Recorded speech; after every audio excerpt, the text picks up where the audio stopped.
début de ma carrière, on produisait du lait, le consommateur mangeait ce qu'on produisait.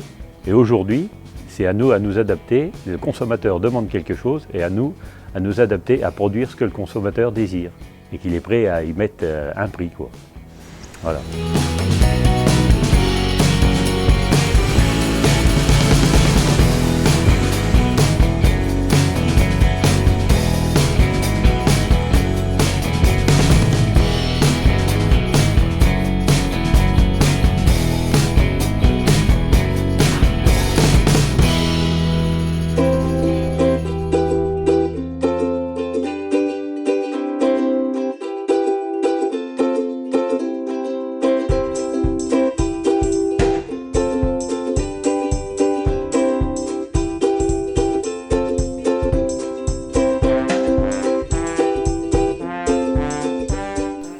Aujourd'hui, on voit l'avenir plus sereinement, on sait où on va.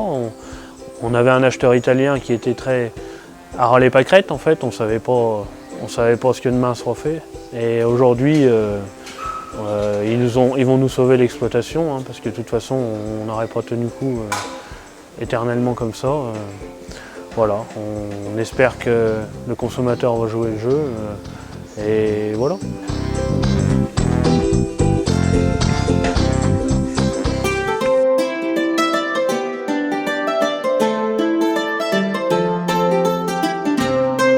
Pour le moment, c'est quelque chose qui nous semble avant tout rassurant et puis plutôt optimiste, parce que ça fait 6 mois qu'on passe, 6 mois, voire 1 an, voire un peu plus qu'on est dans la galère.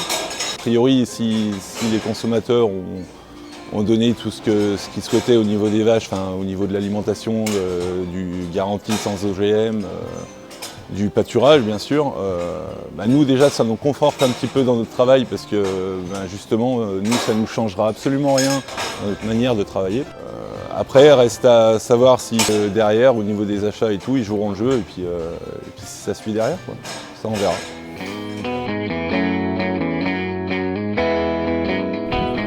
Avant ça, grosso modo, moi, chez moi, c'est 30 000 € de perte par an. Il y a 2 options, hein. Ou je continue à renflouer à coût de 30 000 €, ou la deuxième solution, je protège le capital existant et je saborde l'outil. Et donc il y a la suppression de l'outil. Voilà. Et je me suis jamais posé la question, parce que justement j'ai la partie responsabilité professionnelle qui fait que je ne me suis pas posé la question. Si j'avais choisi le parti d'éleveur, je peux comprendre qu'il y en a qui éventuellement auraient pu jeter l'éponge très vite. Parce qu'à un moment donné, il faut se protéger, tu n'as plus le choix. Voilà. C'est le retour à l'équilibre déjà d'exploitation. Après, on a l'impression de gérer son destin, c'est quand même sacrément différent. J'ai presque été culpabilisé, le responsable professionnel, mais même l'éleveur. Quand tu annonces 390 € de prix de boss, tu te dis elle est où l'arnaque, c'est où que ça va coincer, voilà. Et c'est là la différence, c'est qu'on sait que ce prix il est marqué dans le marbre. À nous après de donner de notre personne et de faire en sorte que ça marche et de coller au truc. Je pense que là, dans le groupe, on n'aura pas de soucis. Moi je pense que tout le monde va suivre les doigts dans le nez. C'est gagné d'avance ça. Voilà. Je pense sincèrement que c'est gagné d'avance.